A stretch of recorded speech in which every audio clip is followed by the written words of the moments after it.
I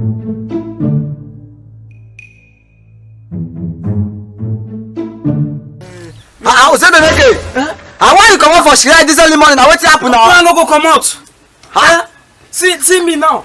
Muslim now. They get where they go every year. Christian, they get where they go every year. Where the Muslim they go every year? Muslim they go Makkah every year. They go Haji. Christian, they go Jerusalem. Where Balis they go? Jesus. You know I don't you go nowhere where they go. I don't know where they go. My father leave the shrine for me. My grandfather leave the shrine for my father. My father can't leave her for me. I won't go make her go ask my father now. May tell me where Abalis they go. Okay, you want to drive go where Abalis they go now? I want to go there. I don't tire to sit down for this shrine. See, Christian now they go flesh.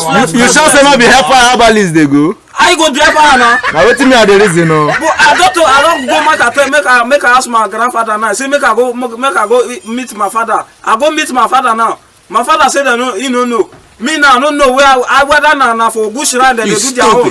I don't know. I want ask them whether now for good shrine they do their Abalis. Make her know. Which shrine this is that? Go ask her maybe your papa feel no, but wait me at the reason say if he be fire last. Fire Junction now they see Abalis for the Abalis for Fire Junction. Fire Junction. I bet explain for me. What is that they do for that Fire Junction? Now you are what now. I don't go there before now. Just tell me if I don't say make I ask anybody again so that man they go my. No, go ask your father first. Now you go feel nowhere. I bet what is that they do for there? I bet just tell me one of the team where say that they do. Now enjoyment now Abalis meeting. Now where Abalis? Keep out for there now. Where now both goats. Goat meat there. It's there now. I beg, follow me more go there. Show me. No worry. Get where me they go now. You know show me now. I go there now. Man, go chop meat. Fire Junction. Meat. Don't carry transport. Go Fire Junction. Fire Junction. Thank you. Well done. I go invite you to my shrine. No wahala.